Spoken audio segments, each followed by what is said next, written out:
আলোচনা শুরু করতে চাই। আমাদের সাথে অতিথি হিসেবে যুক্ত হচ্ছেন খবরের কাগজের প্রধান প্রতিবেদক তৌফিক মারুফ।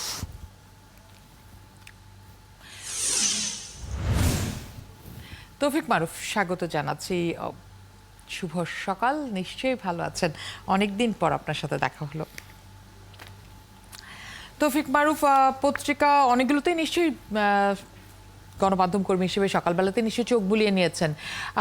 একটু বাংলাদেশ ভারত সম্পর্কের বাইরে, খেলার বাইরে যে অন্য যে খবরটি প্রধান খবর হিসেবে দেখছি সেটি হচ্ছে আনার হত্যাকাণ্ড। আনার হত্যাকাণ্ডের পিছনে স্বরাষ্ট্রমন্ত্রী গতকাল বলেছেন যে অনেকের নাম আসতে পারে। গণমাধ্যমে বলা হচ্ছে স্থানীয় অনেক রাজনীতিবিদ যুক্ত রয়েছেন এই হত্যাকাণ্ডে। অর্থাৎ প্রথম দিকে সোনা চোরাচালান সহ অন্যান্য যে বিষয়গুলো সামনে আসছিল, এবার সেই চেহারা বদলাতে শুরু করেছে। যদিও গণমাধ্যম কর্মীরা অনেকদিন থেকে বলছিলেন যে শুধু এটি নয়, এর বাইরেও আরও ঘটনা রয়েছে। আপনার কাছ থেকে আরেকটু বিস্তারিত জানতে চাই যে রাজনৈতিক যোগসূত্র পাওয়ার যে কথা বলা হচ্ছে সেটি মূলত কি? জি, ধন্যবাদ। আমাদের সবার হয়তো মনে আছে যে যখন ঘটনাটি ঘটলো এর দ্বিতীয় এবং তৃতীয় দিন এই আলোচনাটাই কিন্তু খুব বেশি উঠছিল যে এই হত্যাকাণ্ডটি এমন ভাবে ঘটলো যে সেটি হলো এই দেশে থেকে পার্শ্ববর্তী দেশে কলকাতায় গিয়ে হত্যাকাণ্ডটি ঘটেছে। এবং যখন দ্বিতীয় দিনেই কিন্তু বিভিন্ন গণমাধ্যমে আমরা তুলে ধরেছিলাম যে এটি শুধুই যে স্বর্ণ চোরাচালান কিংবা ভাগাভাগি কিংবা ব্যবসায়িক দ্বন্দ্ব তা নয়, এর পেছনে আরো কিছু কারণ আছে। এবং সেটি তখন প্রথম দিন যে থেকেই আলোচনা আসছিল। মাঝখানে আসলে বিষয়টি এই যে আনারের দেহ বা দেহাংশ তল্লাশি, এগুলোর মধ্যেই ইনভেস্টিগেশনটা আসলে সীমাবদ্ধ হয়ে গেছিল।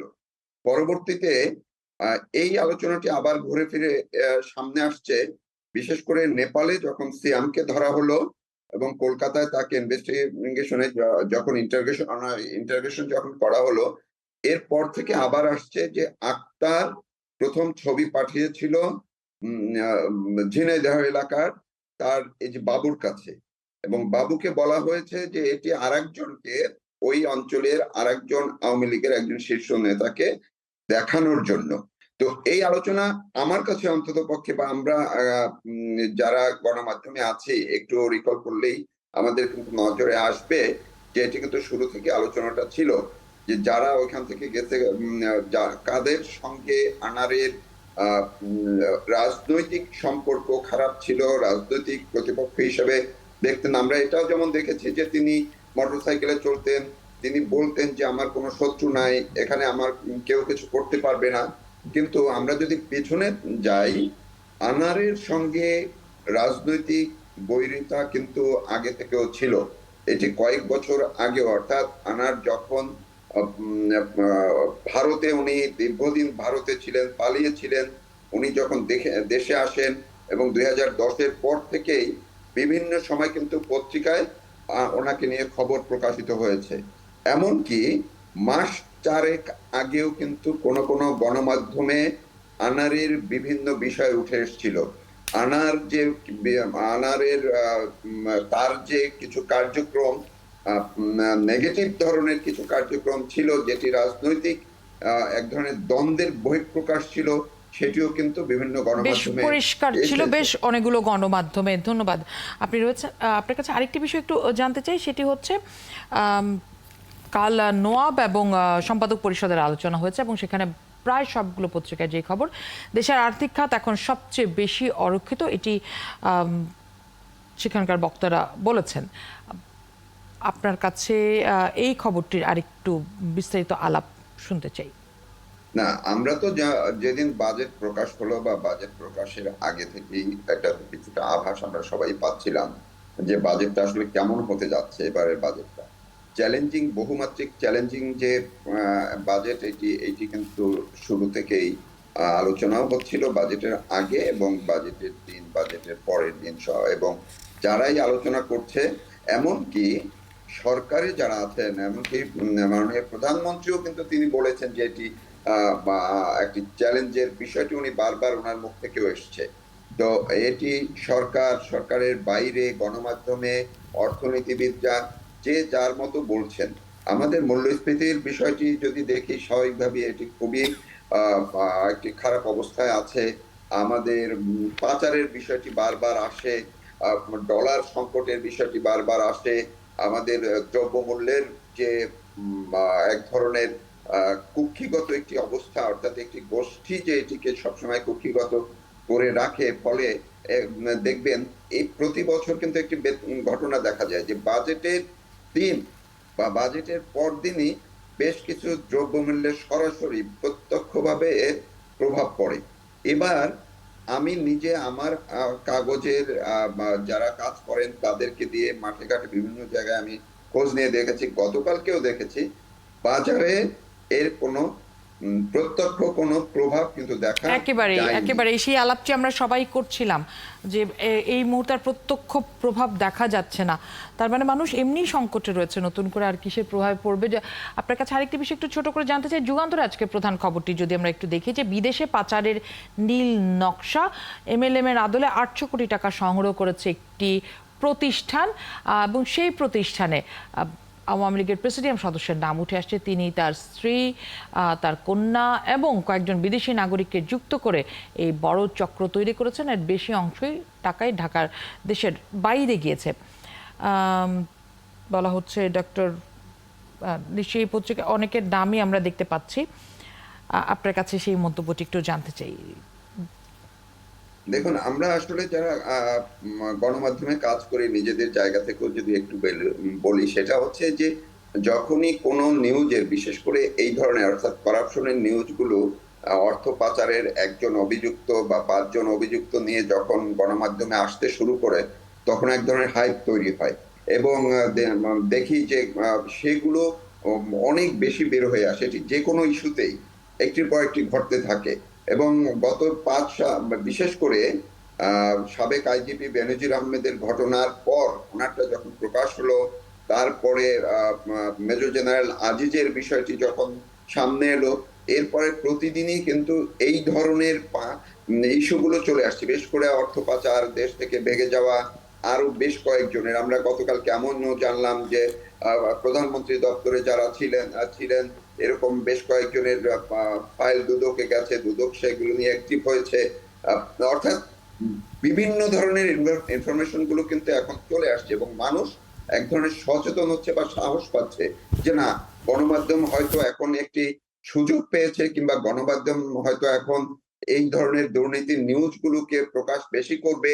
সুতরাং আমরা যে যার কাছে যা আছে, যেটি এর আগে গণমাধ্যমকে মানুষ ইনফর্ম করতে পারেনি, জানাতে পারেনি, এখন সেটি কিন্তু একটু সুযোগও নিচ্ছে মানুষ। এটি এক ধরনের ভালো জিনিস, ভালো মানুষ ফল দিবে নিশ্চয়ই সামনে। জি, তৌফিক মারুফ, আরেকটি খবরে আসতে চাই। সেটি বলা হচ্ছে সংসদে এটি জানিয়েছেন রেলমন্ত্রী, সেটি হচ্ছে যে ঢাকার চারপাশে বৃত্তাকার রেলপথ হওয়ার পরিকল্পনা। সেই বিষয়টি নিয়ে একটু কথা বলতে চাই।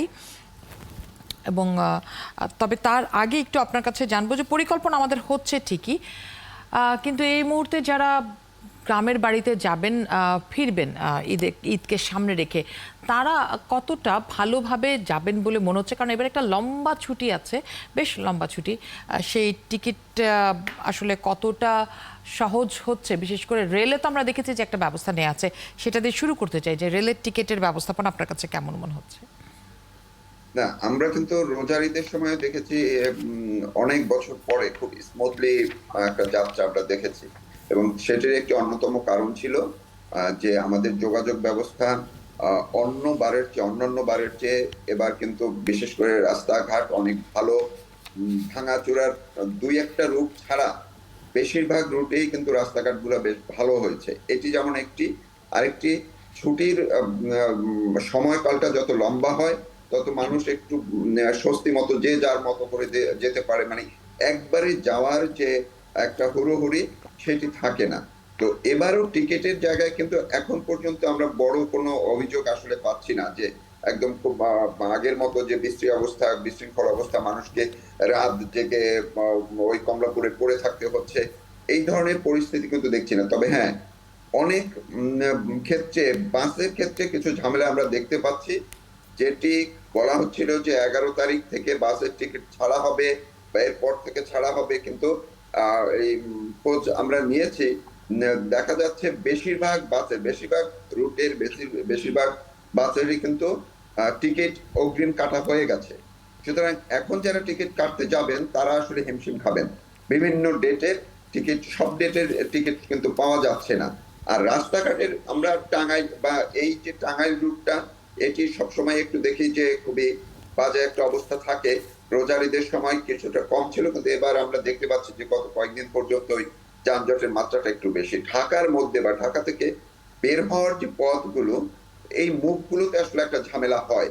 এই ঝামেলাটা এবারও এখন একটু টের পাওয়া যাচ্ছে, যেহেতু এবার গরুরহাট আছে।